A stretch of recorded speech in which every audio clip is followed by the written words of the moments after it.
What's going on, everybody? It's your buddy, it's your pal Spaz, Phoenix, the YWC Reality Check, here with Kristen. Hey, what's up? And Guapo. Hola, mis amigos, Senor Guapo, back again. Now, I got together with Kristen not too long ago to do the women's division, tag team division, fantasy booking thing. Haven't had Guapo on for a while, because we haven't had a pay-per-view in a while. Doesn't it feel great to not have them jammed on top of each other? You mean like 2 times a month? Well, I was going to ask you, because we went through the whole, because in theory I agree with you. In theory I think we all thought the same thing. You know, we had Mania, Greatest Royal Rumble, Backlash, the Superstar Shakeup, everything within the span of about 4 weeks, and we all got sick of everything. And then we're like, okay, 6 weeks until Money in the Bank / Takeover Chicago. But they still did, like, in the first 2 or 3 weeks, they did all the qualifying matches, and everything was set, and then everything dragged because it was like, oh shit, we don't have a pay-per-view for another 6 weeks. So we still condensed it, and then we waited for the pay-per-view. So did that big gap that we were all looking forward to actually work? Well, it would have if they actually did a decent storyline or on SmackDown. True. Not gonna lie, fell asleep during Raw this week. Didn't go back and watch it. Did only watch like a match and then didn't turned it off. Real professional. No, I'm not gonna lie. I literally watched a match on Raw and got to the segment with Bobby Lashley doing some fucking weird I don't even know the fucking the obstacle course fucking bullshit. And then Sami Zayn jumped on like, well, fuck this. I turned it off. Yeah, I think as we talk about Money in the Bank, I think we did get a bunch of new stuff because I don't know, maybe you guys can agree or disagree. We got a lot of repeat between WrestleMania, Backlash, and Greatest Royal Rumble because they were back to back to back. Yes. We do have new stuff. They have turned over some new stones. Obviously, Money in the Bank as a gimmick, it has a fandom of its own. So we are going off in some new directions. But for some of them, the theme of the pay-per-view is going to be weird. Or how did they get to that? Or who thought that was going to be a good idea? Before we get into the predictions, for anybody that's watching us for the first time, basically what Kristen and Guapo and I do, and invite the fans to do as well down in the comment section below, we do what we call the pay-per-view Pick 'em. You take all the matches, you make all your predictions, and then you rank them. This pay-per-view having 10 matches, Takeover having 5 matches. You make your 10 predictions, you rank them 1 to 10 in order of your confidence, and if you win, you get a grand total of nothing. You get me shouting you out in my next video. Just for fun, join in down in the comment section below if you wish. Now, who won the last one? I'm sorry? Who won the last one? Not you. Who won the last one we did? That is a good question. Hold on a second. Was it Mizark 10? Oh, it was you, Kristen. That's the only reason you're bringing it up. Isn't it? Oh, okay. I wanted it in your face, Guapo. I did win. That's exactly why I asked. Because I never fucking win. And I think it's because Mizark didn't play that week. Are you saying that the game is rigged? Are you making claims? I'm not saying the game is rigged, but I'm saying there is a weird heel face thing going on between me and Mizark where he which is great. Where I talk shit on the show, and then he talks shit in the comment section, and I just screenshot it to you guys. I will say you have had one other victory. Back. Yes, it was one of the first times we did it, and it was on an NXT pay-per-view. I was like, I haven't watched NXT in like 2 months, so I have no idea who the fuck anybody is, so I'm just gonna guess. The worst part about that is that was the first pay-per-view pick-em that we did that was both NXT and WWE, and that was the only one where I did one combined score. So the winner for that week... I won NXT, but I lost. You won NXT, but it wasn't enough to make you win the whole thing, and Guapo won for the weekend. I didn't separate the two like we do now until the following Big Four. Kristen's first confirmed victory, so in all of your faces, eat it. That's... Talk shit now, Ms. King. What? You were just too afraid. You were too afraid to enter this year because I was clearly going to win. Oh, man. Well, he's talking shit, so I need to amp it up a little more. See, we were talking about the whole Punk situation before we came online tonight, and now Kristen's dropping pipe bombs. I am. I'm dropping very lame pipe bombs. Okay, but it does bring up another good point. With the inclusion of NXT Takeover, with the early start time of 7 o'clock for people in my time zone anyway. Money in the Bank is now one of the big 5. Might as well. I would be okay with that. It's the one everybody likes to watch. It's an interesting one. Apparently that's the idea. Like, the indicator for a big 4/big 5 is whether or not they pair it up with a takeover at this point, which is fine. I mean, they bumped the start time an hour earlier, but as far as I'm concerned, they should do that for all of them since they're co-branded pay-per-views. Before we had a big 4, there was a big 5. The 5th was King of the Ring, which I don't think is ever coming back. So if you want to talk about impact throughout the rest of the year, it's the only other pay-per-view that really makes sense if they want to bump it back up to a big 5, so I'm okay with it. I've always liked Money in the Bank. Money in the Bank, kind of like the Royal Rumble. Yeah. At the end of the pay-per-view always introduces a new, like, twist that you hang on to going into the months forward, because like Royal Rumble, somebody gets a title shot that wasn't necessarily like in the title picture, not all the time, but wasn't necessarily like in the title picture per se, and so there's just a new variable. That's why it's more exciting to me. I always said, because they try to make SummerSlam sort of like the summer version of WrestleMania, I've always said, bring back King of the Ring. King of the Ring gets a title shot at SummerSlam the same way the winner of the Royal Rumble gets a shot at Mania. But I'd be okay with that. It's amazing to me, like, with the upswing WWE has had in the way they use tournaments and whatnot, that they wouldn't bring back King of the Ring. I wouldn't be surprised if it's a, like, network exclusive thing. Yeah. Like the Cruiserweight one and the women's one. Yeah. Although I will say, all the tournaments that they've brought around recently, from the Dusty Classic to the Mae Young Classic to the Cruiserweight Classic and all that, what would set them apart from the King of the Ring would be the fact that King of the Ring has already on the roster people, whereas all these the UK tournament as well, they've all been used to introduce new talent. So you get to know that person throughout the tournament. It's not like, I'm a fan of Jeff Hardy, so I hope Jeff Hardy wins the King of the Ring. But if that's the reason, that's the only reason I can think of. Anyways, that was a tangent on the King of the Ring that I wasn't expecting. The reason I bring this up as being a Big 5 pay-per-view is, like a SummerSlam, like a WrestleMania, etc., you want to have all your best and brightest stars out for a Big 5 pay-per-view. Fair to say? Yes. Yes. Okay, I want to run down all the... Okay, we bust balls on Brock Lesnar a lot, because he's already... I do. Me. Yeah. Well, you do, I do, not as much as you. Guapo does, not as much as us, I don't think. And fair play, because he's never around. But I'm going to read this off to you. Between WWE and NXT, the titles not being defended this weekend: Universal, Brock Lesnar; US, with Jeff Hardy; the Raw Tag Team titles, because that thing with the B Team is happening somewhere else, apparently. So Bray Wyatt, Matt Hardy are not on the show. The Cruiserweight Championship, held by Cedric Alexander. The brand new NXT North American Champion, Adam Cole. And the WWE UK Champion, Pete Dunne. None of those champions are involved this weekend at all. I kind of understand the NXT ones, because they've got a lot going on there. It blows my mind.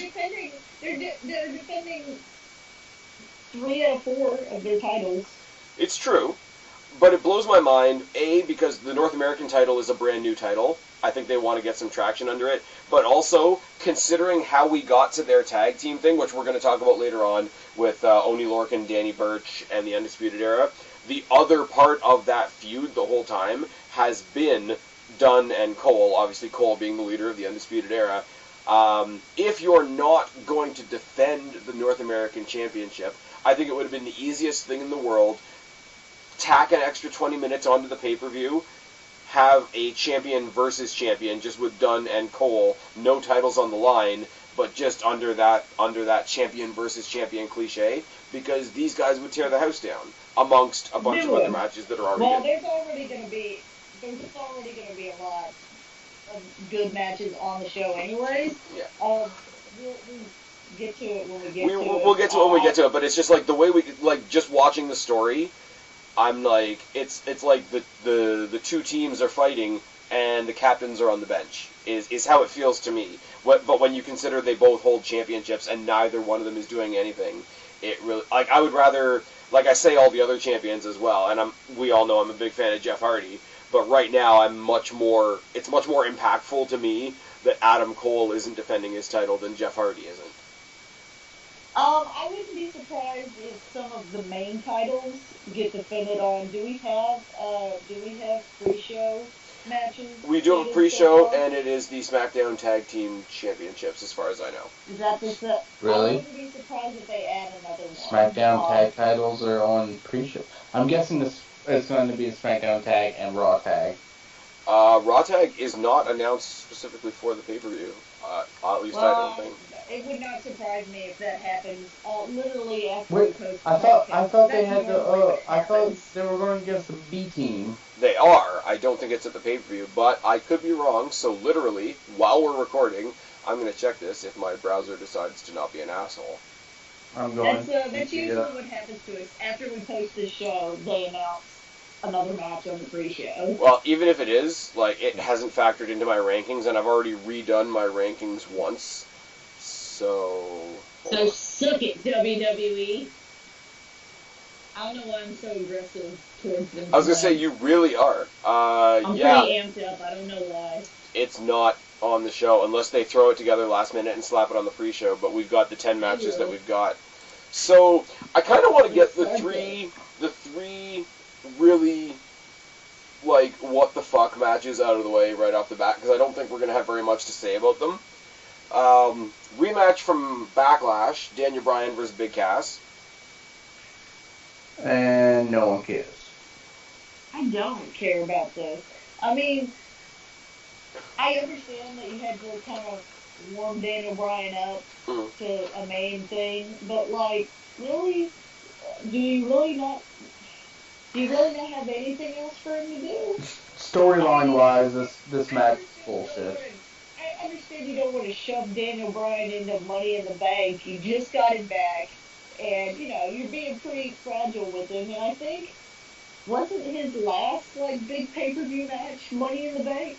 Or a ladder match, at least. The IC ladder match. He won the IC title in a ladder match, so I can understand, you know, maybe not wanting to shove him in a ladder match. Mania 31, I think it was. But this feud with Cass is just bullshit. It's like, It is. Also, is Samoa Joe not in? Or is he? No, he's in the ladder match. Joe's in the Money in the Bank. Joe beat Bryan and Big Cass to get into the match. I don't know. I don't care. See, here's the thing, right?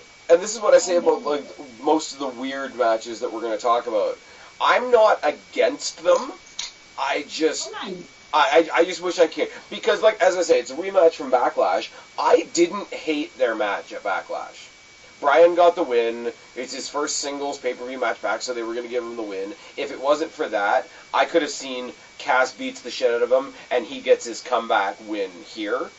I gotta think Daniel Bryan, you know, if he's not going to be in the main event, wants to bring somebody else up. And I do feel like he's trying in that underdog role to get Cass over. But Cass is showing up on... Nobody buys Cass. Because... I just don't want him to talk.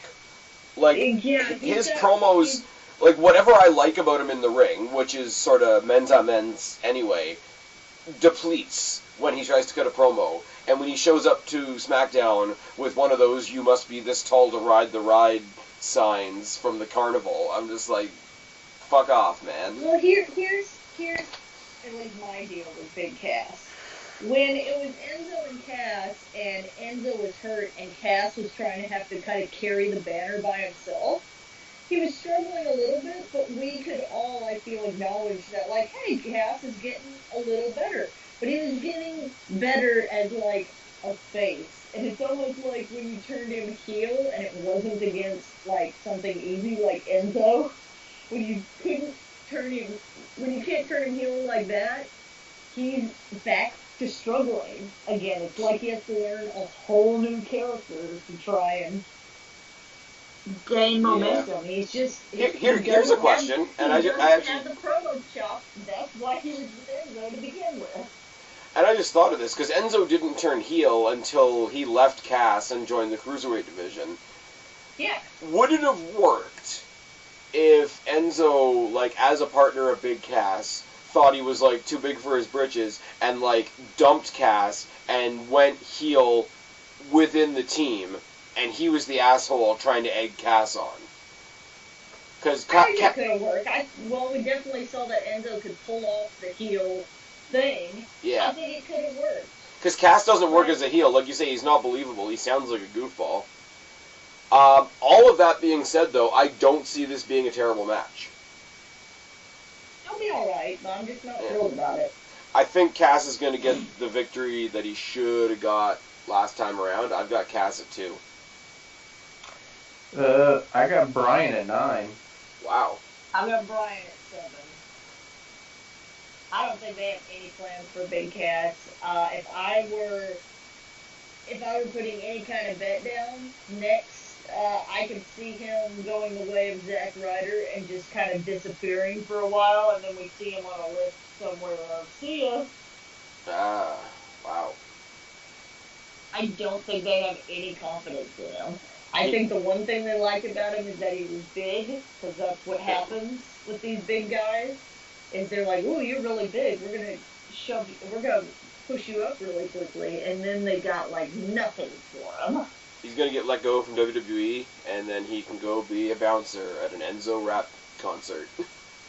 Mm-hmm. Would it be shitty if he gets best wishes, good luck on your future endeavors? But Enzo didn't, and he sang about it. Oh, fuck. Okay. From, okay, the promos aren't great, but I think the match will be okay, to what the fuck are they doing? Sami Zayn versus Bobby Lashley. This is to try and get Lashley some momentum, because Sami Zayn is pretty good on the mic, and he's very good in the ring. I think he's gonna make Bobby try his hardest to make Bobby Lashley look amazing, and we'll see how he does. I mean, he can do a pretty good job. Can we talk for a second about the Bobby Lashley's sisters thing? That was do we have to? Yeah, must we? I thought we were going to forget about that. Sami Zayn looking right into the camera like he wanted to apologize to everybody watching. That segment goes in the file along with that time the Miz brought out that basketball thing. Oh, the LeVar Ball thing. And when okay, I'm an Alexa Bliss fan, but Alexa Bliss trying to do the "This Is Your Life" segment. Yeah, that's a pretty good one. There's a lot of those. Remember when there was a celebrity guest GMs on Raw every week? There were a couple of those that go in that file. Hugh Jackman clotheslining Zack Ryder. What about when Ozzy Osbourne didn't even know where the fuck he was in the middle of the ring? Yeah. But here's the thing, they're both wrestlers. They should know what's going on. See, the thing is, everybody, and I brought it up as a joke, but like everybody remembers the Bobby Lashley's sister segment, like with the guys out there dressed as women, and all the people on Twitter being like, oh my god, WWE's gay bashing and cross-dress bashing, and I'm like, fuck off. What killed it for me was the week before that led up to that segment was the sit-down that he had with Renee Young, just talking about his sisters, because it was kind of out of nowhere, and it was kind of the type of interview that nobody really asked for. It's like... Bobby Lashley's never been known for his promo skills. No, yeah, but it's not that it was... Okay, it was badly delivered, but it's like, who wants this random expose of Bobby Lashley's family? They're just trying to get him over as a face. Like, go out and kill somebody. Because we know he can do that. He's one of the guys that actually went to, you know, that company that shall not be named and actually got better. This is not the way to do it. They do it on NXT a lot, actually. And I just started fast forwarding behind them. It's like people that it feels to me like, anyway, even on NXT, this is one of the few qualms I actually have with NXT. They throw people out there, and if they don't feel they're getting over, like, right away, they do these big, long, like, documentary-length videos on them and their past or whatever, and it's just like, okay, that's it's great. WWE does great production. We've talked about it before, but I didn't come to watch a documentary. I came to watch some wrestling. And even more in Bobby Lashley's case, because it's his second crack at the company, and nobody cared back then, and I don't think anybody cares now.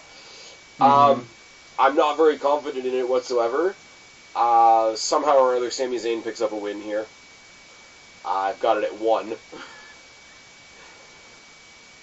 I have Lashley at 5. I have Lashley at 9. Just because this feud is kind of pointless. And yeah, on the one hand, I want Zayn to win because he needs to get something out of this because he ain't getting anything out of this. They don't even have him like with Kevin Owens really. It's just like Sami Zayn. Which is good because they really don't need them together. I want them like. You're right, but I would love for them to be because one of them will be in the title picture eventually. But for now, I wouldn't mind inserting them into the tag team division like as a legit team rather than two guys that just help each other out. Right. I think them versus the Deleters of Worlds would be a lot of fun. That would be a lot. Yeah. It would definitely be a lot. It would be a little extra, is what you're saying? Yes. As I said, trying to plow through the ones that don't really make any sense. Next one. What can I say? Roman's not in the main event, so that's a plus. We got Roman Reigns. But the problem is he is still on the card. Well, he is on the card, but it's like it's two people it's two people we don't want to see. But they're paired up, so they kind of cancel each other out, so they're not ruining anybody else's good time. So it's a price break. You're like, this is the match that I can go and get popcorn and go to the restroom or whatever. Yeah, actually, I'm more on the car crash mentality. I'm going to be glued to the TV. You want to see what happens? I want to see what a shit show this match is. It will be a shit show. Because it's bad. Neither of them are like. These are two guys that both usually need someone in the ring to like make it good, and it ain't happening. They are going to be lost. I will watch this for the comical value. Jinder's getting cheers out of this feud. Well, yeah, because even now anybody against Roman Reigns will get cheered. It doesn't matter if they're the shittiest wrestler, shittiest promo person. If you put them against Roman Reigns, they will get cheered. Think eventually they go the whole Kevin Federline route again, like they did with Cena? Oh, God. Fuck, I don't even know what to say about this. I can hope not. I've heard rumors that sort of like during the kickoff, this is going to be branded as a number 1 contenders match. Please no. Why? Because we're getting, I I hate to say this, guys, because we're 2 pay-per-views away, but apparently we are getting Roman versus Lesnar at SummerSlam. Again? Wait, what? No way! I had no idea. And guess what? Newsflash for everybody. We still don't have a fucking champion on Raw. We do. No, we don't. No, we do. It's just not Brock Lesnar. You're right. It's Seth freaking Rollins. Yes. See, that is... okay, and Kristen, I know how you feel about the Brock Lesnar thing. So I won't go into it. Right. Now, but taking that into account... Not defending champion. It would be worse if if the world titles were switched and like the Universal title was on SmackDown, just say for example. It would be worse if Brock Lesnar had the WWE title, because nobody gives a shit about the Universal title. Let's be real for a second. And I'm a non-existent person. Okay, but even when it wasn't on Brock, nobody gave a shit about it. Even when it was on Kevin Owens, like we like Kevin Owens, but because they haven't given it time for people to give a shit. Okay, so how many champions have we had? Finn Balor was the first one. Then you had Kevin Owens, and he was gone for Kevin, Goldberg, Lesnar. My point being, nobody gives a shit about the Universal title, therefore I don't mind it being on Lesnar, who people don't give a shit about either anymore, because it makes Seth Rollins and the Intercontinental Championship the title on Raw. I don't mind that it makes the Intercontinental title look good, but why even have the belt at all if it's not going to be on the show? I don't know. Realistically speaking, bring the Cruiserweights back to Raw, have that be the mid-card title, the IC title becomes the main title. That will never happen. But here's my problem, though. Whether it's Roman or whether it's anybody else, as soon as an everyday person holds that title and brings it back to the show, which is the way it should be, I know that's been your battle cry for a while, they will have no choice but to sort of downgrade how they see the second-tier title, because they're not going to book them on equal playing field. That's the only upside, rather, to Lesnar and the whole Universal title situation right now, is that title gets the shine that it deserves, and the champion who's holding it right now was The Miz, and now it's Seth Rollins, are getting the spotlight that they deserve, and they both deserve it. I know that's grasping at straws for a positive to a negative, but Intercontinental title needs it. I'm glad that this thing that annoys the shit out of me does have some good. I like the good that it brings out, but it's still just annoying. Can you imagine if Brock Lesnar was on this schedule with the actual WWE title? No, it wouldn't work.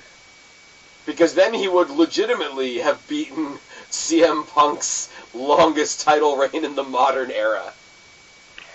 The difference between Punk's reign for modern era... Punk was defending it. Brock Lesnar every has pay-per-view. the title 10 times since he's had the belt. So many people are so mad about that. 10 fucking times. Kristen, how do you feel about Brock Lesnar in the Universal title? Wait, and Kristen, can you give us these statistics of how many times it was Brock Lesnar versus Roman Reigns for that same title? I cannot, because, Probably at least half. Sad thing is, earlier, like weeks ago, the rumor was that it was going to be Lesnar and Rollins at SummerSlam, which I'd be totally down with. I could deal with that.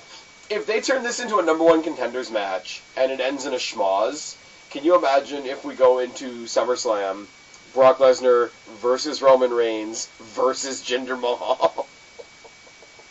I think I would rather watch paint dry. I will say, though, that I'm one of those people that's never really excited about Brock Lesnar versus anybody. Right. And that's because I have a weird bias against, I like the flippy, high-flying wrestling. I just do. Like, Brock Lesnar is, I like him a little more than other people in this same category that have, I never get jammed about, when Mark Henry faced the Big Show, or, when Show really faced anybody. I'm just not, I don't know. I just don't get. That's just not my jam. Well, if you go back about 13 years on the WWE Network, Brock Lesnar tried a shooting star press. And that worked out. Yes, I am told that. Yeah, And that worked out real well for him. Very well. Anyways, fuck this. Let's put ourselves out of our misery. I got Roman at 10. I have Roman at... Shit. Sorry, my thing closed out. I have Roman at 8.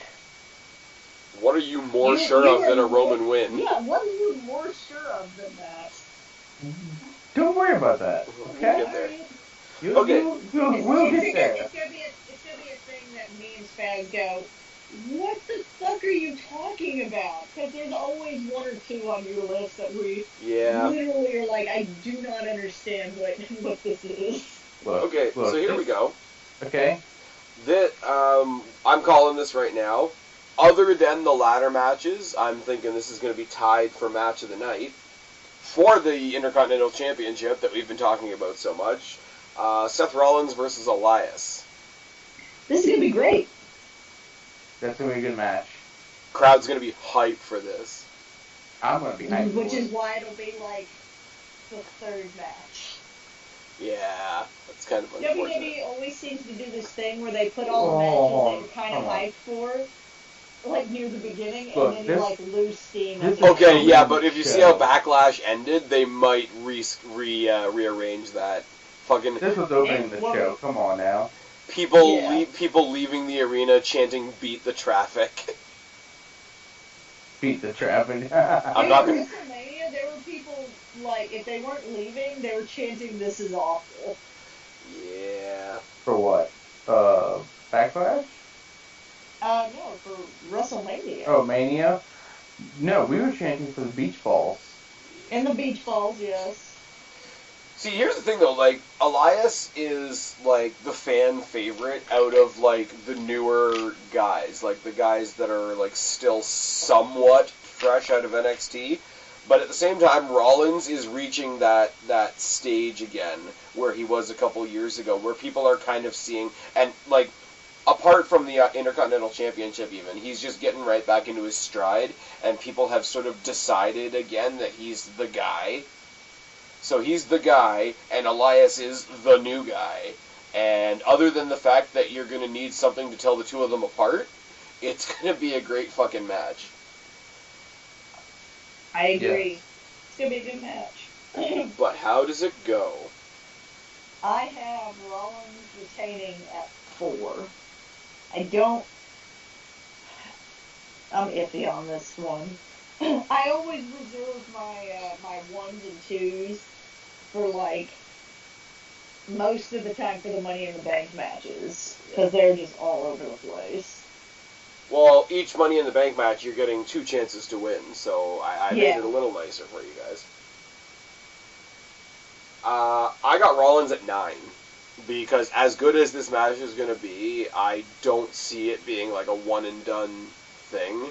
And I think if Elias were to win right away, I think it would only make people...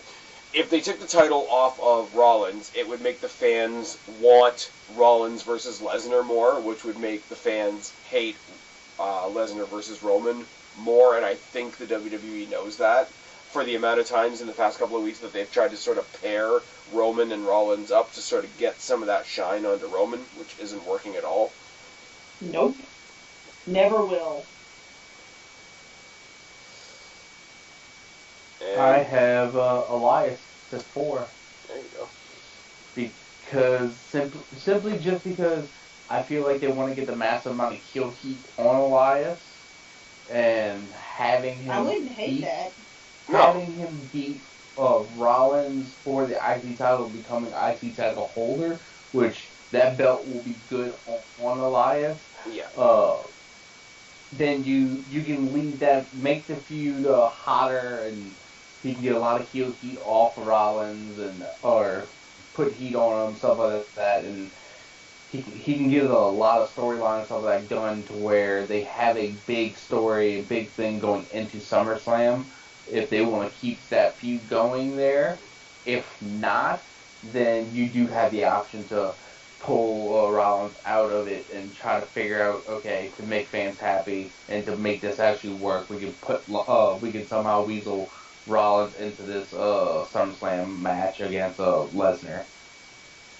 I think if you take the title off of Rollins and don't push him to the other title, like to the Universal title, I think the fans are going to shit on everything.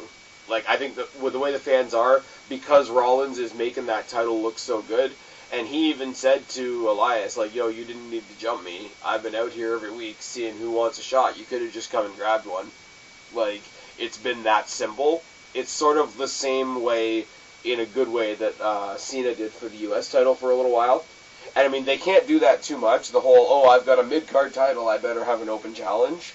But I think they've chosen the right guys to do that kind of thing. But I think that made him synonymous with the title. So I think the only way people are going to accept him losing it is if he's getting another one. I think if he loses that title and doesn't gain the other, then the fans are going to turn on it. I think because we do have Extreme Rules in between the buffer to SummerSlam, I think we can. I think they can make something happen. Oh yeah. Oh no, I mean like whenever he's done whatever he's doing with Elias, like when that is right. If that feud finishes and Elias ultimately at the end of the day walks away with the belt and they don't put the Universal title on him, then the fans are going to be like, okay, what the fuck? Where is he now? Yeah, exactly. I agree with that. Yeah.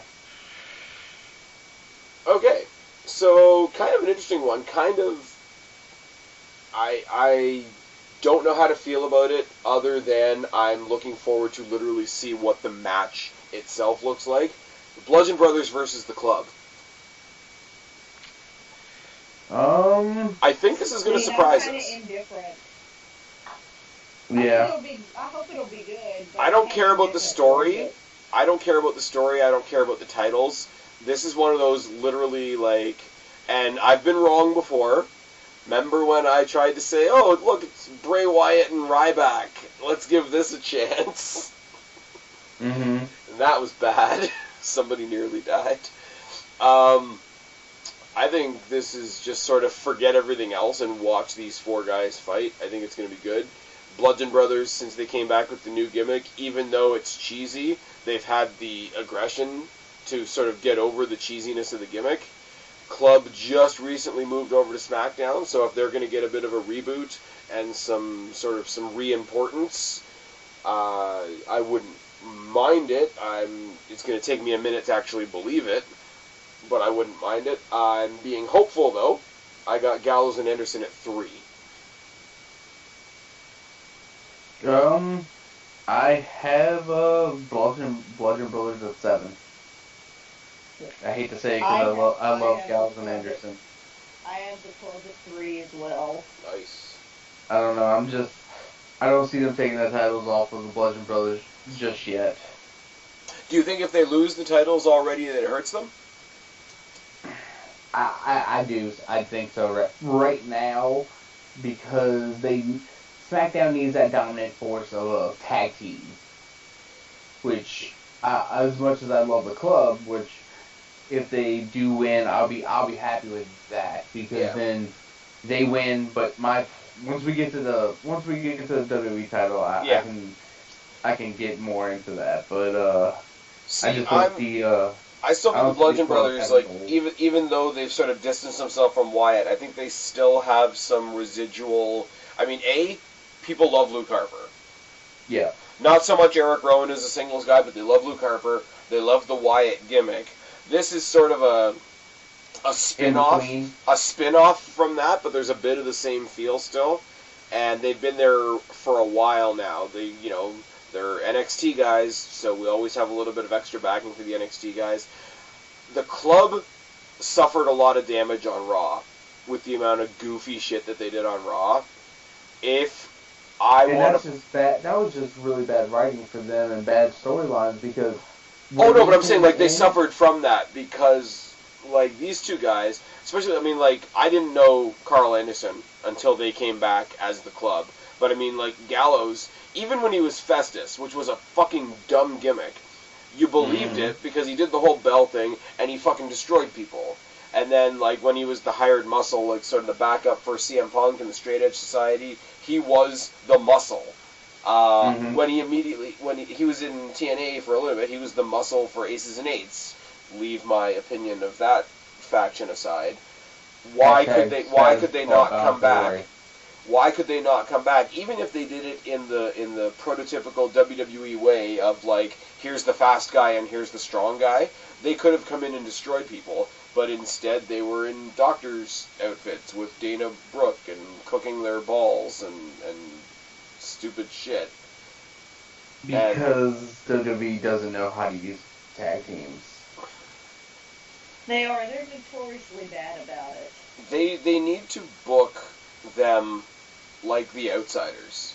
Like, picture the arrogance of Kevin Nash in his prime, where he was an absolute dickhole, and he'd come at you with the most, like, juvenile shit, but at the end of the day, you still knew that this guy could flatten you. Mm-hmm. Like, Luke Gallows could be that. Carl Anderson could be, like, not secondary to him, but sort of the Scott Hall, let's go get him. You take the first couple of punches, but let's go get him. I see Gallows and Anderson more as a duo, like, kind of like how Shawn Michaels and Diesel was. Yeah. Because you have the Diesel type build and size of Luke Gallows, and the Shawn Michaels ability and technician side in Carl Anderson. But we already have a new Shawn Michaels, and right now he's running the Undisputed Era. Well, that's only one of the. There you go. Hold on. That's what we need to do. Break up the Undisputed Era. Break up the club. New tag team champions. Adam Cole, baby, and Big Luke Gallows. Yes and no, only because, like, Adam Cole is only one of the illegitimate Shawn Michaels children in WWE right now. Who's the other one? Ziggler.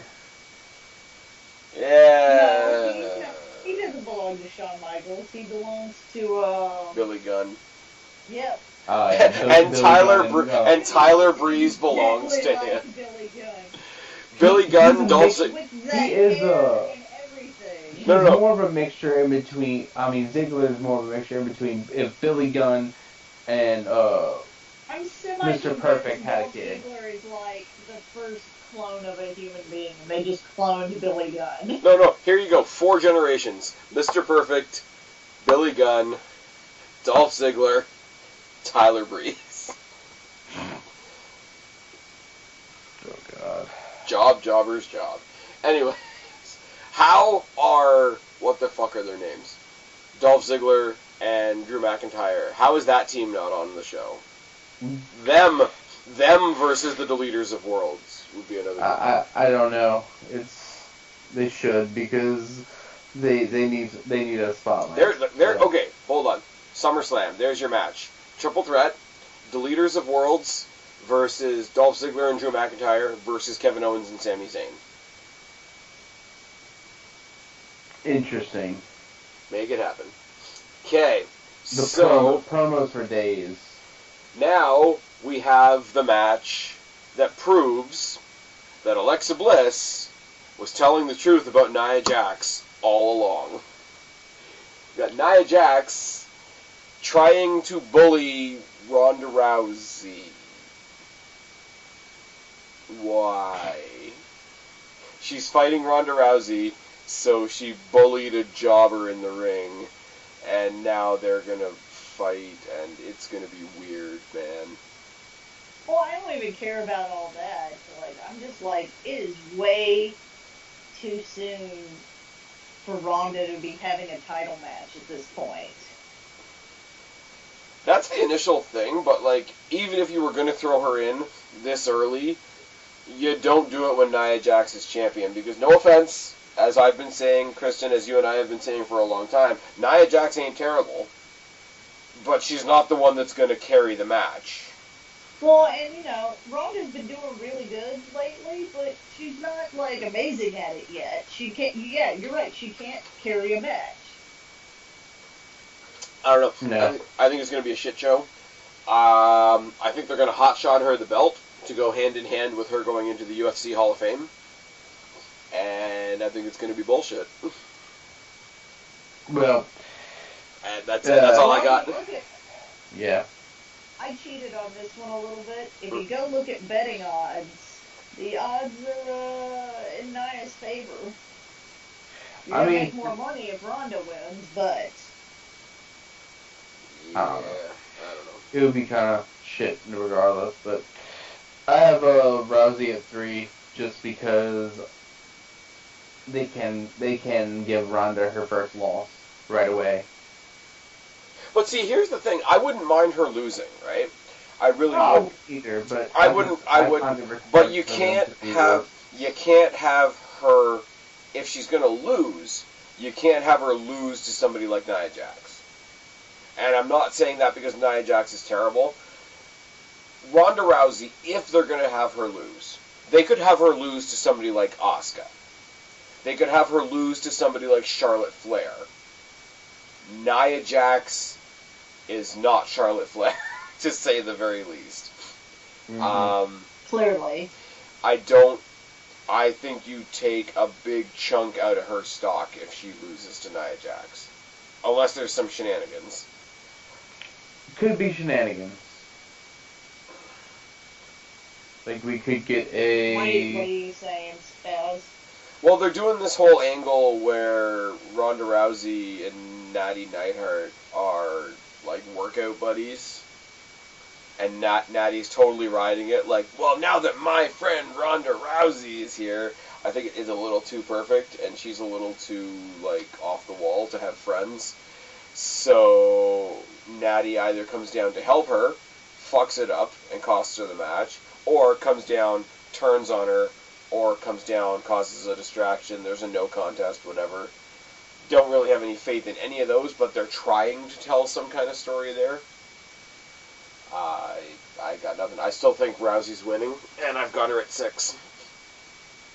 Well, then I'm going to be different. I have Nia Jax winning at 8. Mm. I don't know why. I just have a feeling. And also, I looked at the betting odds. I think your feeling is going to be like my feeling about the next match, but we'll get to that in a second. Guapo, what do you got? I got Rousey at 3. Okay. Sticking with the women, just because, it is what it is. Carmella versus Asuka.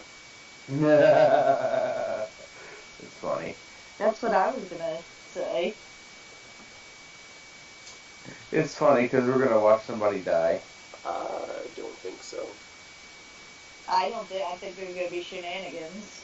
I think probably. I think with the stock that the WWE has put into Asuka, I do not think her title winning moment happens on Money in the Bank. It's not. They want to give Asuka a moment, but let's be real for a second. From a WWE marketing point of view, this is not the women's match they're focusing on when you've got Ronda Rousey on the card. As unfortunate and shitty as that is, you had Asuka, typical WWE rules. You got Asuka, who got a victory over Carmella this past week on SmackDown on the Go Home show. You've got Carmella's loose, I guess you could say, affiliation with the Iconics, who are great. There's way too much that could happen here it's not the right place for Asuka to win, and they've got enough ways to write out her not winning without taking anything away from her.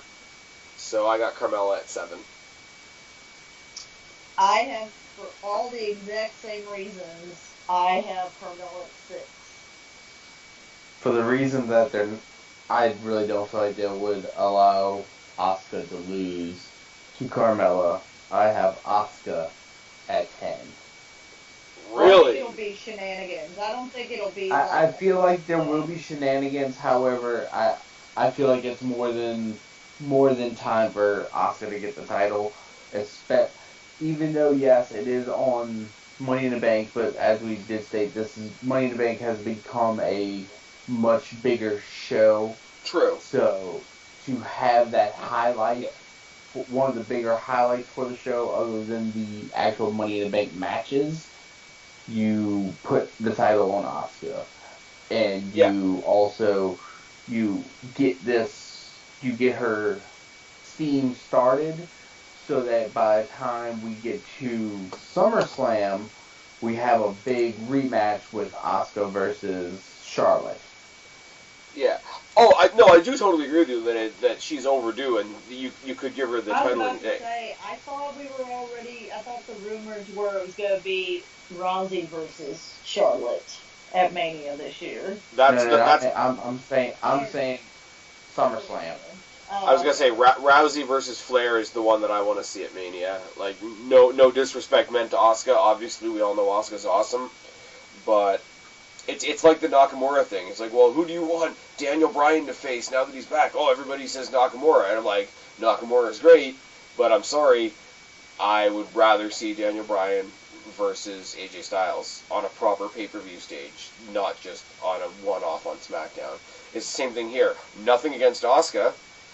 Amazing, totally different from everybody else on the roster, but if you're talking about like one-to-one, what's the biggest, best possible match you can get at a Mania? Especially if you want the women to main event WrestleMania, you gotta get the outside person in Ronda Rousey, who's gonna get all the views and the whatever that WWE likes, and on the other side of the ring, you gotta have some wrestling royalty, and that's where you get Charlotte. If they want the women to main event WrestleMania, that's the match that's going to do it. Yeah. Also, this is a super shitty thing to say because I do like Carmella and I think she's doing pretty good. I think when Asuka wins the title, I think they want her to win it off of somebody bigger than Carmella, so that it's it's a bigger achievement. Like, bigger stage, bigger opponent, maybe a more fair match where there's not so much possibility for outside bullshit.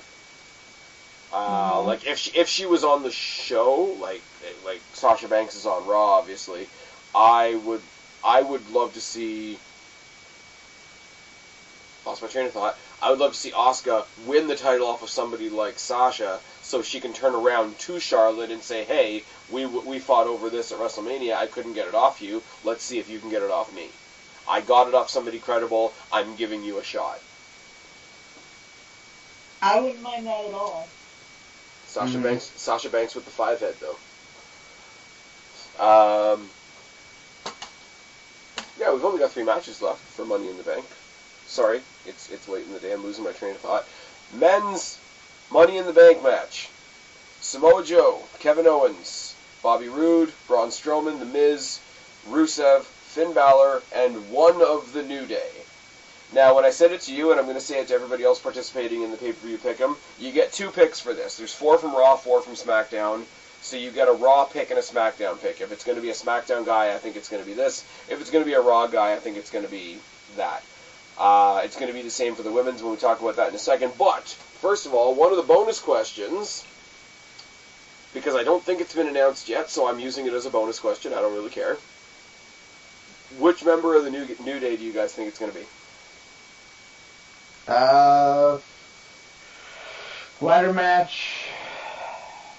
Kofi. I mean, don't they normally go Kofi? I think that's predictable. I think maybe they put Xavier Woods in. I've got Xavier. He did win it for them. Yeah. I don't know, because Xavier's... So nobody thinks Big E. Well, that's the thing. Everybody thought it was Big E, which is why I'm thinking of Swerve. And Kofi Kingston, like you say, it's like the Royal Rumble. You know, you wait for Kofi's spot. Money in the Bank, you wait for Kofi's spot in the match. But Xavier Woods is the one that hardly ever gets in there. Like, if there's a tag match, he's the guy on the outside. I don't think they utilize him to his fullest extent nearly as much as they should. And I think he could do some pretty special things in the match. Plus, take the New Day out for a second. And you can't always say this about a Money in the Bank match, because usually there's a lot of filler. I'm going to go down the names again. Other than the New Day, you've got Finn Balor, Rusev, Miz, Braun Strowman, Bobby Roode, Kevin Owens, Samoa Joe, there's not a single person in that match that I would mind winning.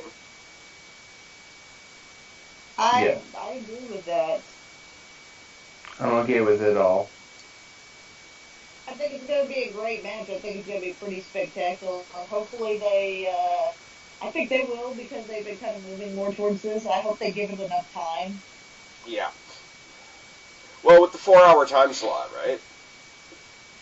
They're getting that that big 4 extra hour of time slot, and they've been running overtime on virtually every pay-per-view they've done in the past little while. So They can do that because it's on the network. Well, yeah, no, but like even still, like since the network, it's still sort of been like within the boundaries, but like the past, I think from just the tail end of last year till now, I think they've gone a good like half hour or more over. I mean, WrestleMania is separate. WrestleMania is just retarded at this point, but yeah, no. I was putting the card together, putting our picks together, and it's one of those. Like normally, you would get somebody in there like an R-Truth, or no offense to him, but a guy like a Ty Dillinger who's in there to make the match okay, but you know he's not going to win, or you wouldn't predict him to win or whatever.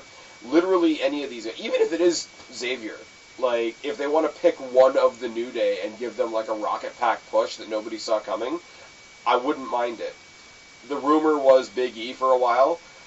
Give him a singles push, wouldn't mind it. Miz, we've been there. Joe, Owens, yes. Braun Strowman, I could only say maybe not because he doesn't need it, but if they did it, sure. Rusev Day, I mean, we're going to get into the fact that his wife is in the other match in a second, but I ultimately have made my 2 picks, and this combo pick is coming in at number 5, Miz from SmackDown, Balor from Raw.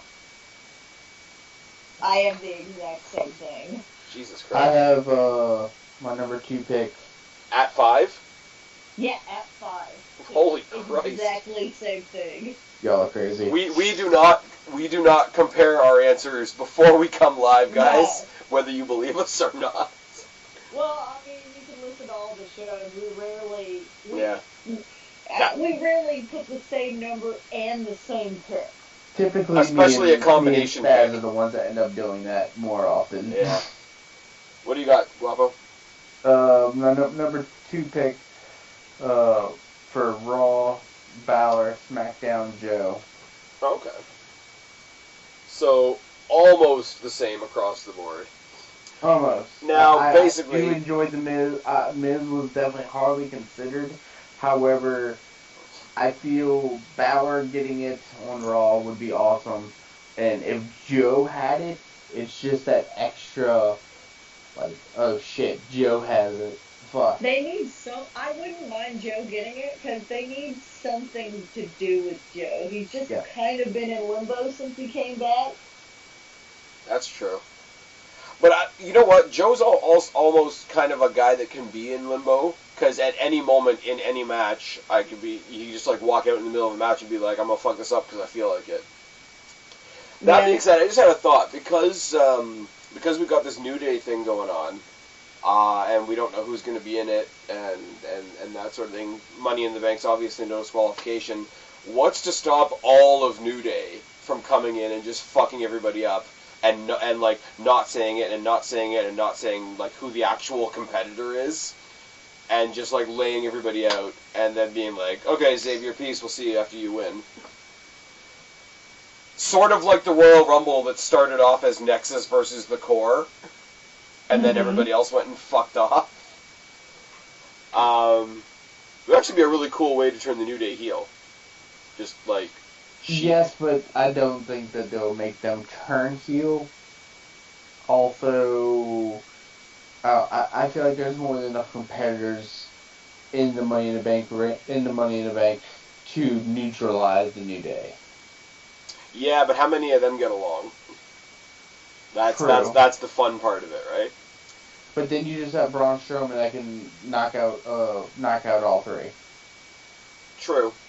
That is a fair point.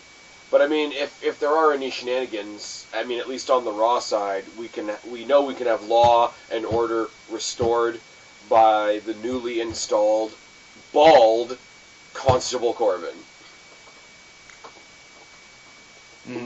Exactly. Jesus Christ. Baron Corbin with the haircut, though. I'm just saying. Same thing goes for the women. Here we go. There's no mystery opponents in this one, but Lana, Natalya, Alexa Bliss, Charlotte Flair, Ember Moon, Becky Lynch, Naomi, and Sasha Banks. Honestly, This one was a little bit more. This one was a little more like shit. I don't know who to pick, just because I kind of don't care. Not to be mean, but it's more of a difficult. This one was more of a difficult pick for me because it's like, okay, you would be okay with it, but then storyline wise, it wouldn't really go with anything. Like a lot of these women, I feel like would be lost with it still. Yeah. Yeah. See, it's funny because they're both. Also, one of these women is not like the other. Yeah.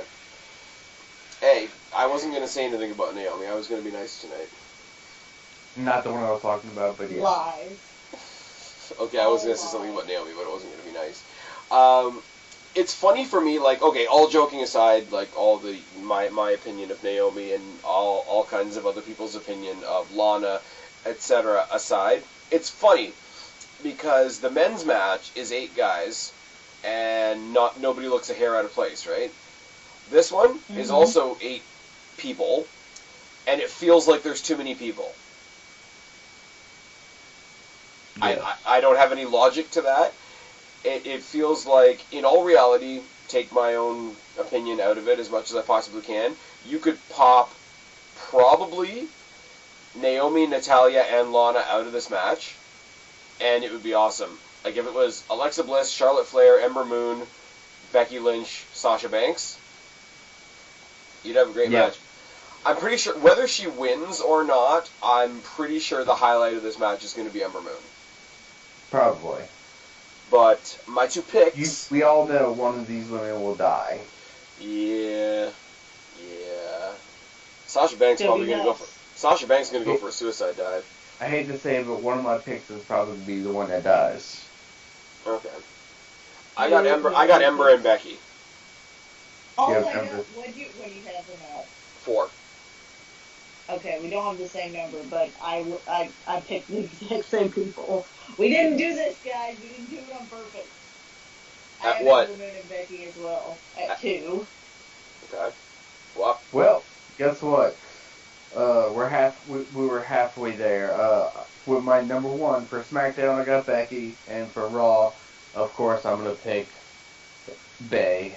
I knew you were picking Alexa Bliss. I'm just saying, if Bliss wins, her with that Money in the Bank briefcase, holy shit. I think it'd be pretty great. I think the storyline alone with that would be pretty great.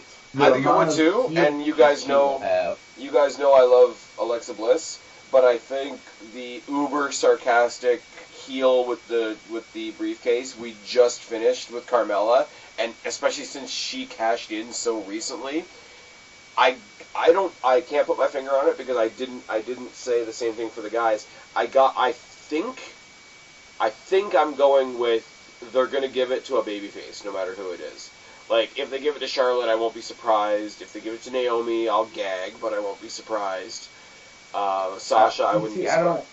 I don't know about that just because heels with the Money in the Bank briefcase work way better than a face. That's true.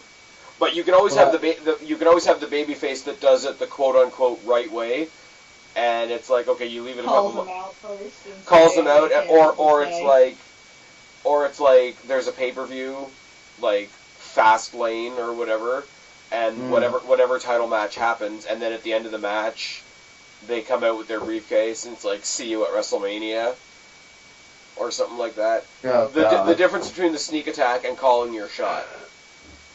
It's like the Royal Rumble, I think, should always be won by a babyface because it is the most like struggling way to get a number 1 contendership. The Money in the Bank, I've said has been the opposite. It gives you all the opportunity in the world to be a heel, but you can play it off babyface. Rob Van Dam did it real well.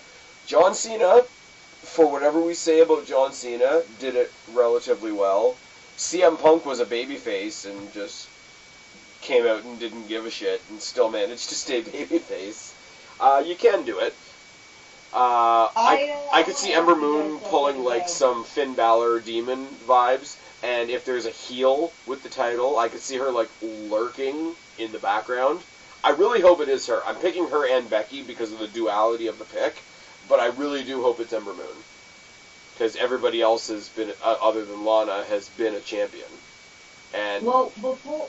Go ahead, sorry. No, I'm just saying, like, if anything, like, there is that small element. It's the same with the Royal Rumble, where you want to think that that shot's going to go to somebody that hasn't already had a shot. Charlotte's had multiple. Becky got to be the first ever on SmackDown. Naomi gets handed stuff occasionally. Sasha Banks has been a champion quite a bit. Alexa Bliss has held multiple titles. She didn't get to handle the NXT title, which is kind of unfortunate. Natalia's kind of in the Charlotte realm in that, you know, she's sort of like built-in royalty at this point. Lana is there so that WWE can say, hey, it might be a husband and wife thing. And you'll notice I didn't pick either one of them because I really don't want that husband and wife thing to happen. It'll be cheese as fuck. You see Aiden English walking down to the ring with both of them, and he has to carry both of their briefcases. That would be kind of funny. It would be kind of funny, but it would get old real quick. Before we move off of Money in the Bank, though, I would like to ask... Can we talk about AJ Nakamura? I was going to say, we're not nearly not done yet. talking. Before we move on to that, I want to ask, do you guys think there will be a night of cash-in? There's 2 more bonus questions coming. Okay, then continue. Okay. Nakamura Styles. What should be a ball shot on a pole match, but it's not. It's last man standing for the WWE Championship. I have no idea. It's going to be a ball smashing adventure. If anybody has kept track of my picks, clearly this one is my one pick. I don't even know.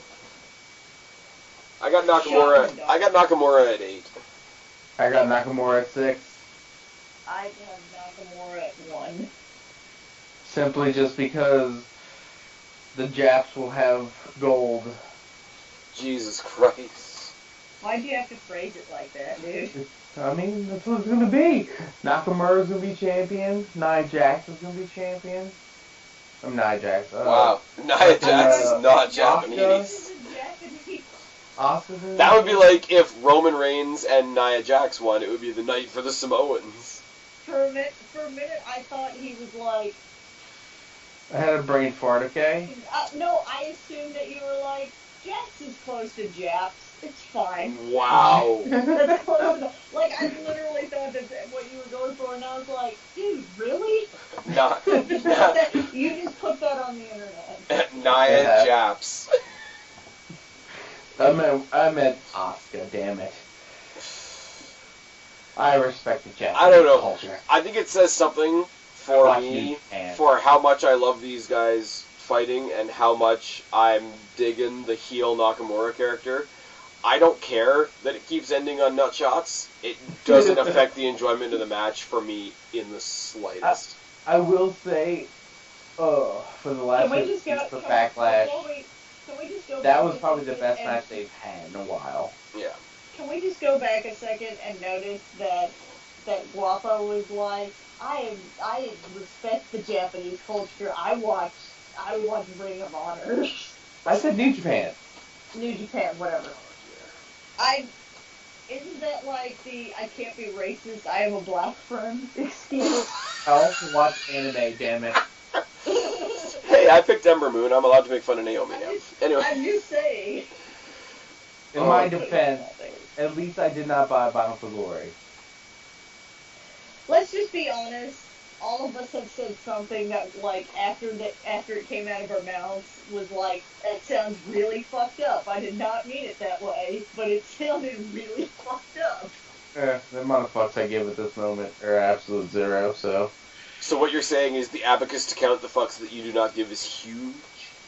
Yes. I mean, yes. You might not know what an abacus is.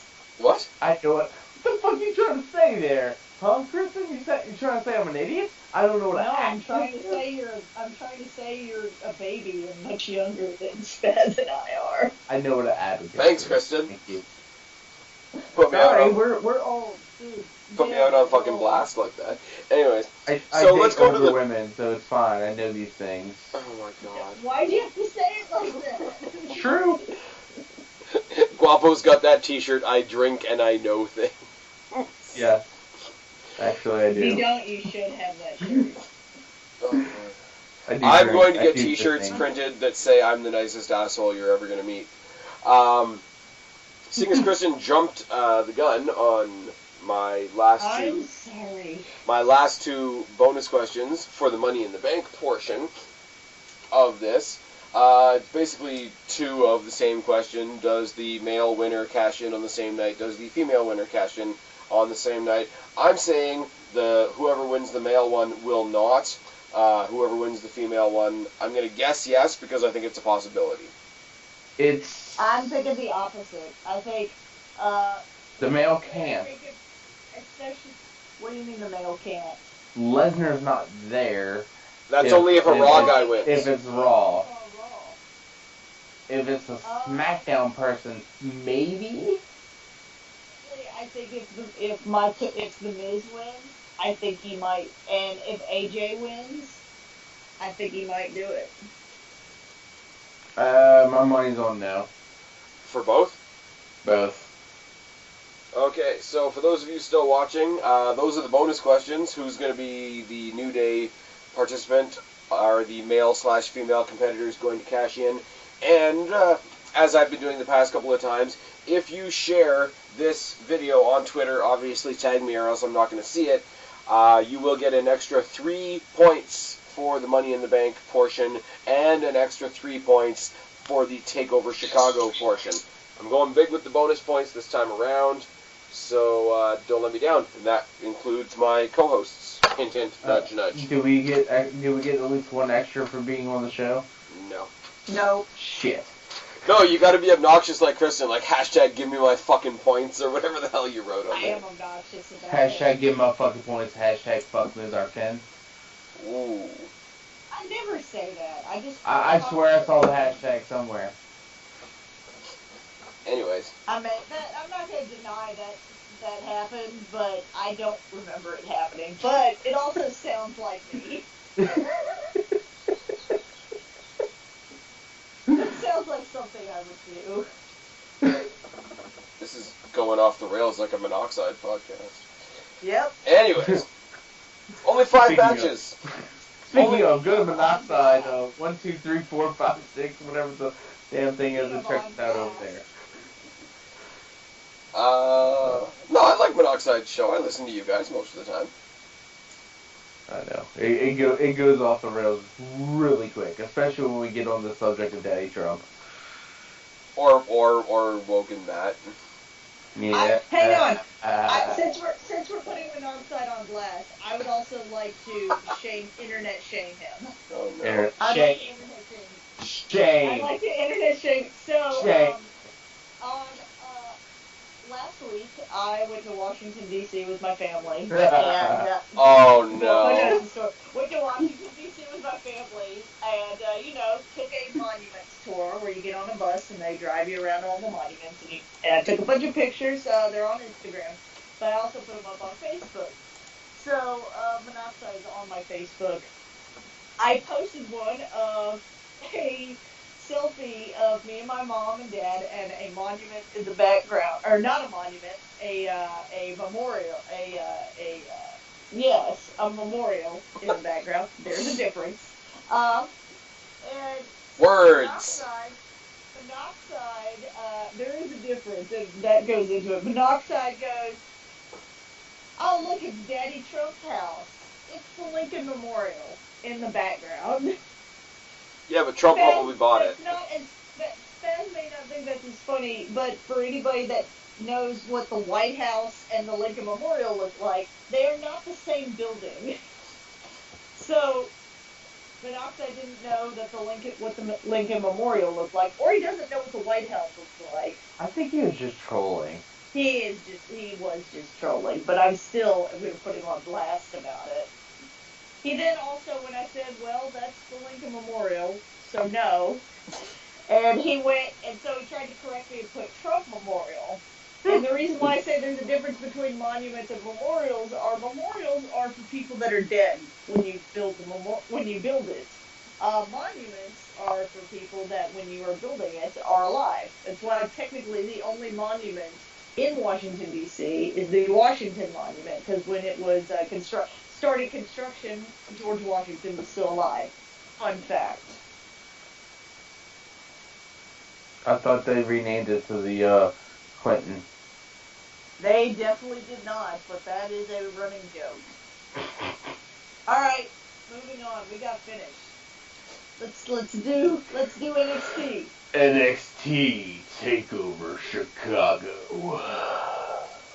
Where CM Punk is not going to be. Yeah, you mean the UFC guy who doesn't have a win still? And there's plenty of UFC guys that don't have a win. People just like to shit on CM Punk because he's CM Punk. I know, I'm just fucking around. Did either of you watch the fight?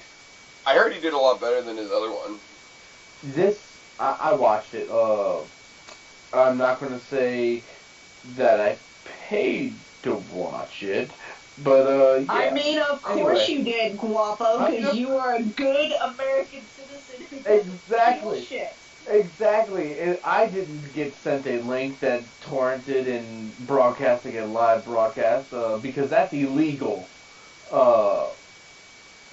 Anyway. We only do that for the jobber so shows from Japan. Huh? We only do that for the jobber shows from Japan. True. Anyway, CM Punk fight. It was the first fight on the main card, literally, so I just watched that and then turned it off. Anyway, it was actually he held his own. The first round, I think he could have done a little bit more offense and he would have won. He won the first round, in my opinion. However, the second and third round, the guy was kind of toying with him. You could tell Punk he didn't do bad, but he could have did a lot better. Like he could have won? Honestly, yes. If he would have executed and been able to take down the guy one or two more times and been able to mount his offense better, especially on the ground, I think he really had a chance of winning. But that guy, because he comes from more of a kickboxing and boxing background, he was a strong Punk on the standing up. Okay. You're speaking gibberish to me because I don't know a goddamn thing about UFC, but all I know is he lasted longer than his first fight, so I'm like, alright, good on you. Yeah, he held his own a lot better. However, in Punk's defense for his first fight, Mickey, I can't remember his last name. I know, I can't remember his name. Mickey Gall? But Mickey Gall, yeah, Mickey Gall. Mickey Gall was already an experienced UFC fighter for UFC, and also he had been fighting for like Bellator or stuff like that, like for years before that. So he was a much more experienced mixed martial artist. So it was much different fight. Here's a question for you, right? Yeah. Because we mentioned the CM Punk thing. These things are obviously in Chicago. Dead Are you certain. trying to ask me if I'm all in? No, fuck all in. Oh, come on. Fuck all in. Basically, it's the come to our show. We're not WWE, where we can revel in our not WWE-ness. Hey, they sold out in 30 minutes. Less than 30 minutes, so that's What all are we talking done. about? I phased out. Oh, the Cody Rhodes, the all-in show. I've got money. I rented a building and I brought some friends. Anyways, no, what I was going to Well, say. if he can get people to come to it, good You for got him. 10,000 people. Well, Sold out in less than 30 minutes. Anyways, my point Nothing to being, shake your head at. being in Chicago, and obviously for Money in the Bank, because there's a lot of weird shit on that card that we just talked about. There's going to be some CM Punk chants at some point, right? Oh yeah. I hope not. I mean, I feel like if they start doing CM Punk chant, like especially during like the Roman Jinder match, like I won't even care. Like I will roll my eyes and laugh. Predictions. It's appropriate. Predictions. Yes or no? Do you think we get any CM Punk chants at the NXT show? No. I hope not. Okay. I feel the NXT show's gonna be more of a I don't want to say smarky, but a smarter wrestling, more in tune to NXT crowd. Yeah.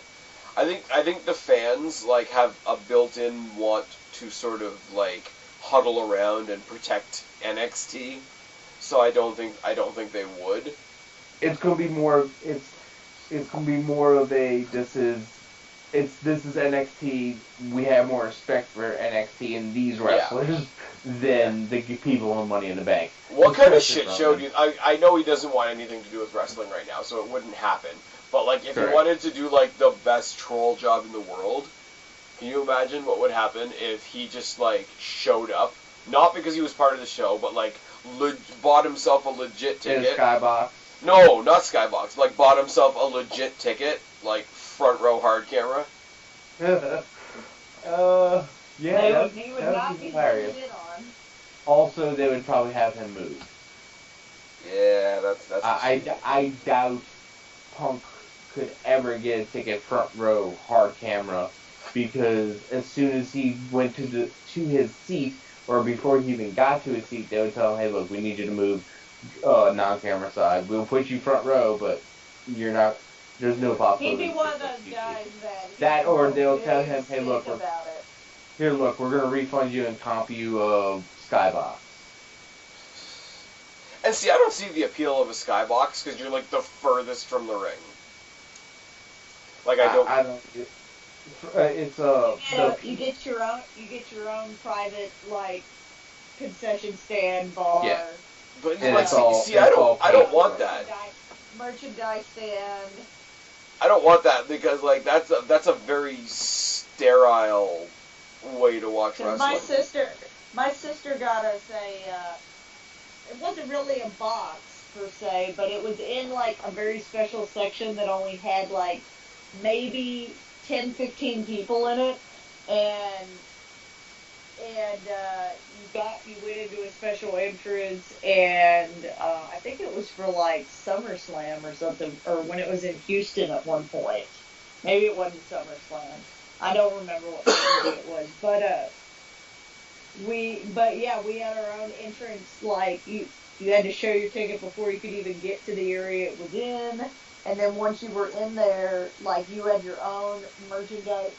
We had our own like merchandise stand, concession stand, bar, and they actually had shirts in my size, so that was pretty great. All right. Yeah. So I've already gone over my little rant. My only problem with this show, I don't see how you do this show without Pete Dunne and Adam Cole. It is what it is. The other thing is, and it's the first match we're going to talk about, we have an NXT championship match that feels like the least important match on the card. It does, doesn't it? It feels very, like, compared to everything else. It feels very like, oh, we've got this awesome card, but we haven't done anything with our champion. Let's give them our version of the big show. Like, it wouldn't hurt my feelings. It's the Lord, Sullivan. No, like, okay, the guy's athletic as fuck. I'm not comparing him that way, but as far as his role, and he's very good at his role, don't get me wrong, but he is the big show Mark Henry, early Braun Strowman of NXT. And that's okay, but I don't care about him as champion in the slightest. Yeah. I've got Black at 5, based on everything we just said. And I kind of feel bad for Aleister Black. I also have Black at 5. I am Black at 2. Damn, 2? Yep. I really don't want I Sullivan to have be champion. I have stronger feelings about other things on the card. Okay, fair enough. Yeah. See, this is the thing, Kristen and I have talked about this before. When we talk about NXT, like, we presume it's all going to be great, so there's not much to debate. So we actually go through the matches a lot quicker. Undisputed Era has obviously gone through a bunch of changes. The whole Roderick. It's kind of boring to review / make predictions on stuff you know is going to be good because you don't have much to say about it. Other than it's going to be real, real good. I mean, there's so many other people that could be fighting Aleister Black. Adam Cole, again, champion versus champion. Even if it wasn't for a title, like, fuck. We've already done it. I mean, their no-holds-barred match where with the attitude adjustment over the edges of the chairs and shit. Fuck. Undisputed Era has obviously gone through, like, their changes. I mean, Bobby Fish got his injury. Roderick Strong turned heel and got himself a tag team championship, along with, you know, all the other guys that have a bunch of belts or whatever. But one of the teams, their opposing team, is Oney Lorcan and Danny Burch, which is really cool because they've done a much simpler version of the Sheamus and Cesaro shtick, where it's like you got two big brawlers that wanted to brawled against each other a few times, got fucked with by an outside entity, formed a team, went off and sort of did their own thing again, formed a team, went off and did their own thing again, like bunch of false starts, and then it's just like, okay, we're going to decide that they're a team, and they're going off. I don't think they have a chance in hell of winning, because the Undisputed Era is on fire right now, and I thought the exact same thing. Which is unfortunate, though, because it's sort of like what we said earlier about Asuka winning her title. I do think that these guys are tag team championship worthy at some point, but they're just going up. It's not the two men that they're going up against, it's the overall gimmick that those two men are a part of that's going to hold them back. I will say, Kyle O'Reilly, for anybody that saw it, Kyle O'Reilly versus Pete Dunne on this week's episode of NXT was fucking amazing. Pete Dunne, when he gets in there, and I've said it a bunch of times now, when he gets in there and he's got the submissions and the joint manipulation and the fingers and the hands and all that kind of thing, there's nobody else. I mean, I'm sure there's a lot of people with a similar style in the UK that I'm just not familiar with. There's nobody in the WWE right now that sticks out to me as far as their simplicity, but at the same time, like, scary simplicity, as Pete Dunne. I mean, I'm a little biased because I've been seeing him a lot at the Destiny shows here in Mississauga. That's a whole lot of fun. I like Pete Dunne, but He's a good wrestler. I like Pete Dunne in a way that I'm, like, also indifferent towards him, too. Yeah, I That makes no sense. I don't ever care what the story is. I don't ever care what the story is. I don't ever want him to have any character development. I just want him to show up and do what he does and leave. That is literally what I want from Pete Dunne. Alright then. It just is. And it's especially funny because he's so... like I said, he's scary in the basic stuff that he does, but he's so basic. The people I've seen him against in person, like I said, I've had these chances at these Destiny shows, were flashier people, and they weren't impactful to me because Pete Dunne is so good with, like, John Morrison, super flashy guy. Austin Aries, super flashy guy. Marty Scurll, who I saw for the very first time, a little bit more flashy of a guy. We're going to see them go at it again sometime soon.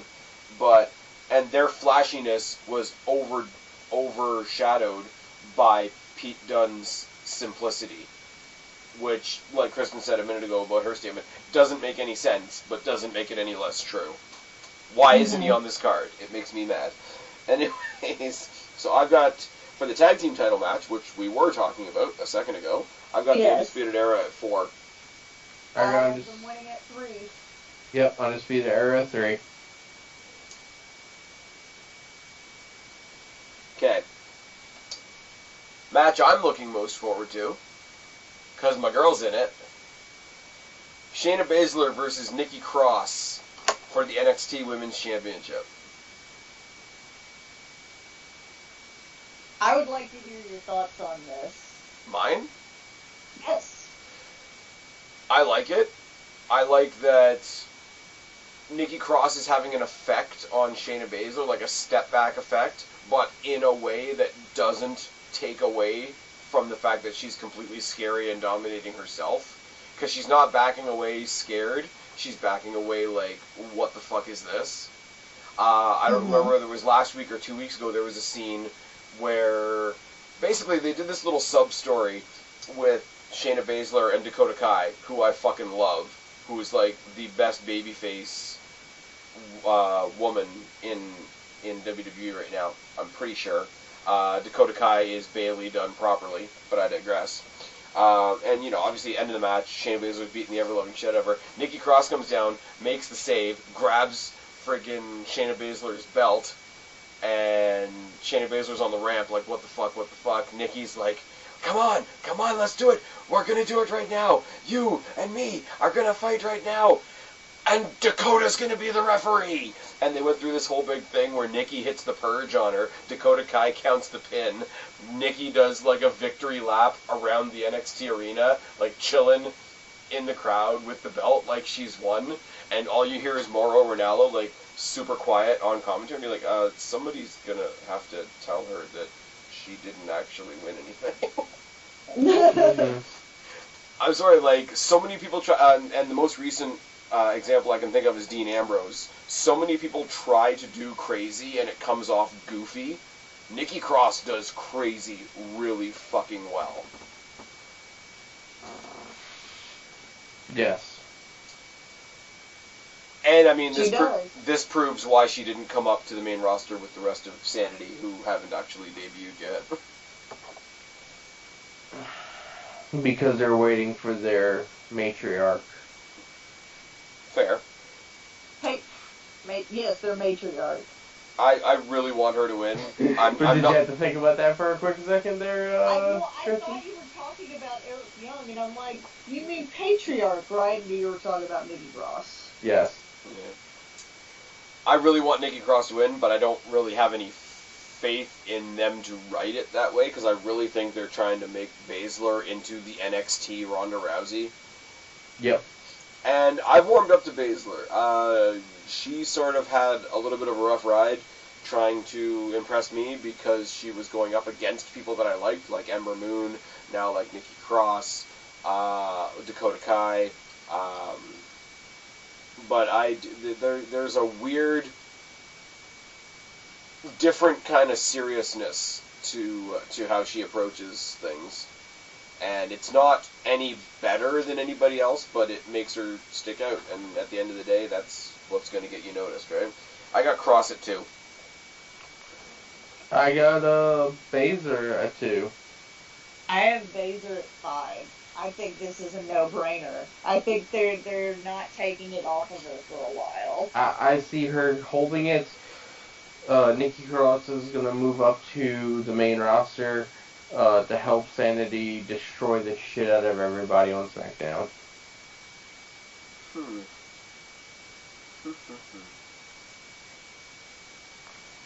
Also think of this. Nikki Cross moves up.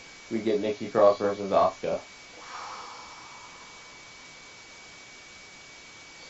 And see, I'd rather, because I don't think we ever got it, unless it was on like a one random episode, I would rather have Nikki Cross Ember Moon. I don't think we ever got Nikki Cross Ember Moon. I think we got them in multi-woman matches. I don't think we ever got them one-on-one. But I mean, that would mean putting Nikki Cross on Raw. I hope they don't move her up, honestly. I don't want her to run into the same category as Alexa Bliss, where like she was too associated with a group to get her own sort of run. Because it's not like she can go to the main roster, chill there for a while, and then go back and grab herself an NXT title run. And I want her to have one before she goes up to the main roster. I mean, Sanity didn't get any singles gold, but Sanity were the tag team champions for quite a bit. So I think her turn to shine, for what it's worth. And I do like her remix of the Sanity entrance. I think it's really, really good. for reasons, Ricochet versus Velveteen Dream. For great reasons. For great reasons. This match is going to be fun. This is going to be a whole lot of fun. This match is going to be fun just based on the clips, on the one part where I've seen where Velveteen Dreams come out and Ricochet does that, like, you don't even need the sound. Like, Velveteen Dreams clearly coming out and talking some shit, talking about how great he is, and then Ricochet does that flip out of the ring. Lands on the ramp. Lands right in front of him, and it's like, what? Did you see have you seen the, somebody edited it into the, ooh, look, he's about to do a superhero landing. Oh, yeah. Kristen, take it from me, you want to go back and watch that promo segment and everything leading up to that jump, because it does. I've seen it. I'm just saying, you don't, the words make it better, but you don't even need the words. It is kind of a bummer that they sort of gave this match away just to put over Sullivan, just to put Sullivan in the title match. I mean, it wouldn't be the best case scenario, but probably like the second best case scenario. Take Sullivan out of it. Call these guys a tie for the number one contender. I think Aleister Black and these two in a triple threat would fucking tear the house down. If you want to make a fatal four-way, toss in Adam Cole, baby. The more we talk about other shit, the more it bothers me that Sullivan is on this card. I'm not gonna lie, and that's really, really shitty because I don't even dislike him as a wrestler. I got Ricochet at 3, and if you ask me why, I couldn't tell you. I have Ricochet at 4, just because Ricochet is the newer guy in this. I feel like they want to try to build him up more. Velveteen has nothing to prove in this match except for being awesome with Ricochet. If anything, because of the athletic ability of both of these men, this might be WWE's version of Ricochet versus Ospreay. But I also think that Velveteen Dream, as over as he is, I think he needs a pay-per-view win. I just don't think it's going to be here. I also have Ricochet winning at 4, and I feel like this, I feel like this is going to be his, like, pay-per-view showcase kind of thing, where they bring the new guy in, he gets to do all of his spots, the other guy still looks good, like when Nakamura came in with Sami Zayn. That's the feel of it to me. Okay. Supposedly, the house shows leading up to this pay-per-view have featured a tag team main event that has been Ricochet and Johnny Gargano versus Velveteen Dream and Tommaso Ciampa. Ooh. Mm. Also, for some reason, not that I want Ricochet to like get jetted up to the main roster right away. I'm kind of intrigued by the possibility of Ricochet versus Finn Balor. I'd be really interested in seeing that. That would be great. I would be interested to see Ricochet versus Seth Rollins. See, I was gonna say Seth Rollins, but there's a certain, like, obviously Finn Balor's got the demon thing, whatever, but like Ricochet and the way he does his entrance, there's a little, like, obviously he's not painted up, like he's not pretending to be a monster, but he still has that moment of like, by the time he gets to the ring, he's just like a cool, confident guy, but when he has that pose in the spotlight at the front where he's got his arm up, almost like Kennedy asking for the microphone, there's a minute there where it's sort of like, okay, he's a cool, cocky guy the rest of the time, but right in that moment he's something else, and I think you pair that up with Finn Balor the right way, you've got a aesthetically pleasing feud going forward. And I mean, obviously you can tip it over into the demon whenever you feel like you need to. But speaking of demons, haha, look at the transition I did there. Is there a better heel in wrestling right now than Tommaso Ciampa? No. His entrance music is literally the world's booze.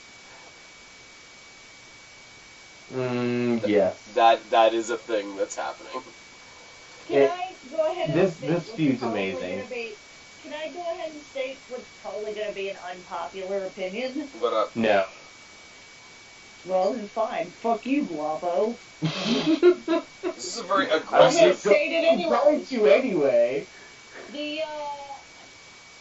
match is going to be good. Don't get me wrong. I feel like the perfect end to this story was their last takeover match. Yeah, in New Orleans. Yeah. And see, that's why I love this. Because the whole thing from Tommaso Ciampa is, you know what? That was a really, really nice ending. But you don't get an ending. I'm just going to keep coming back. I get that, but I feel like storyline-wise, that was a nice little bow, and they could have come back to this at another point. But, you know, I think they've opened. I still like it. It's gonna be a great match. Yep. And even the storylines that they've done with it, that they've ramped it up and everything. But I just feel like that was kind of a perfect ending. You know, when you watch a movie and it goes about 15 minutes longer than it needed to. Mm-hmm. And anybody that's ever watched Lord of the Rings? Yeah. Wait, what? Lord of the Rings. The last Lord of the Rings. When it's over and there's another 20 minutes to go. Yes. Okay. This is I agree with those that. extra 20 minutes. And not That's that they're that's bad. a good. That makes sense. Not that it's bad, but it just kind of feels like those extra 20 minutes. Where it was like, did we need those extra 20 minutes? Like I said, an unpopular opinion, but I'm not saying it's going to be bad. Clearly, it's going to be good. Mm-hmm. I don't know. I said on my NXT review last night, and I'll reiterate it here. This match, obviously, it's more aggressive than the example I'm going to give, but this match has Daniel Bryan, CM Punk feel to it. NXT could pull this match out again next week, and I would watch the fuck out of it. NXT could pull this match out at Brooklyn 4, and I will watch the fuck out of it. NXT could pull this off WrestleMania weekend next year, and I would watch the fuck out of it. Yes. Agreed. Again, it's one of those don't ask me why, other than he hasn't really had a victory yet. I got Ciampa at 1. I have Gargano at 1, because I feel like if they're going to keep going, then they need to give Ciampa a win. Yeah. Except also I feel there's part of me that thinks that, but I also feel like if Ciampa wins, then it's over. Because then he's like, I got to beat the shit out of Gargano, and I win. So then he doesn't care anymore. Yeah. I have Gargano at 1. Okay. So I'm all on my own on Ciampa Island. Yeah, but I mean, or in the amazing musical lyrics of Mr. Enzo Amore, I'm on Me, Myself, and I Island. Yeah. Okay. But clearly, I mean, we all put it at 1. Clearly, we all, like, it could go either way. I'm off by a fraction. Okay, so the 2 bonus questions for TakeOver. Obviously, as I said, share this video on Twitter. You'll get 3 extra points towards your score for both shows. Cross versus Baszler. Do we see interference by Dakota Kai? Yes or no? I say yes. No. No. Okay. And only because we talked about it earlier, the championship match feels like the least important match on the card. What do we think is main eventing this show? Gotta be Gargano Ciampa again. Agreed. Just because that street fight's gonna be brutal. Agreed. Okay, I'm writing some. I feel like opening the show, we'll get a tag match. Second match, we're gonna get Ricochet, Dream. Then women's, then NXT Championship, then Gargano Ciampa. And see, I could almost see sandwiching the two biggest matches. Like, start with Ricochet Dream, only because it'll be really, really fast paced, and it'll be like that Hardy Boys spot where if they weren't in the main picture somewhere, they were the first match out because they got everybody up and going. Then have one of the other ones. Then have the women's title match because that's pretty strong. Then have the other sort of one, and then have Gargano Ciampa. It sucks for me to say that the championship match is one of the ones, but it is what it is. It has the one of the least impacts of this entire show. Well, it definitely feels, and we say once again, it feels like we got a bunch of other cool matches, and then we're like, oh shit, we got a champion, let's give him something. Yeah. Anyways. It does have that feeling. But I mean, it's NXT. If that's the only complaint we have, we're still going to have a fucking good show. It's still going to be a fucking good night. Money in the Bank, on the other hand, has the potential to be an absolute shit show, but I'm thinking if it's going to be an absolute shit show, we'll still have something to laugh about.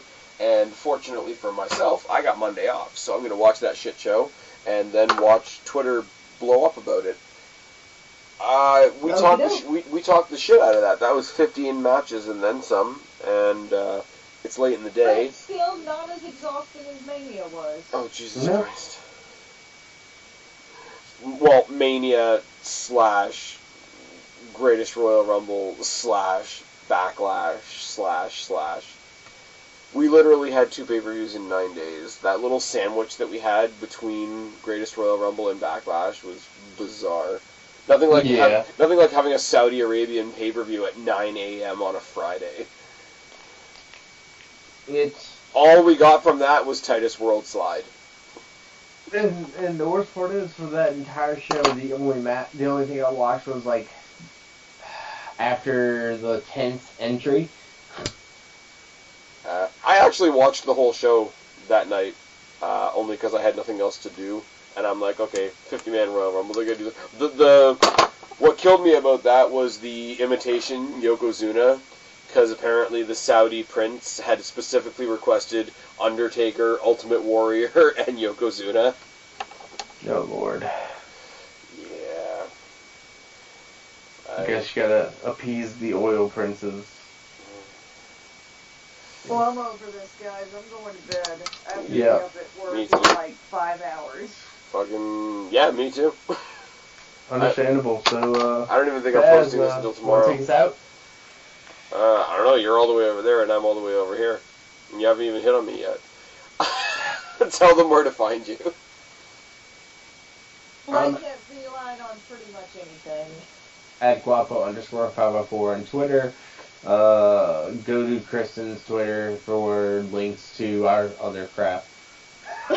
We're just over it. That is fucking great. Anyways, you guys know where to find me, or you wouldn't be here. I've been Spaz, he's been Guapo, she's been Kristen. We are your YWC Reality Check. Subscribe up there, talk down there, start a conversation, keep all these conversations going. Don't be a stranger, I'll talk to each and every last one of you later, but for right now, myself, Guapo, and Kristen are tagging out. Bye, guys.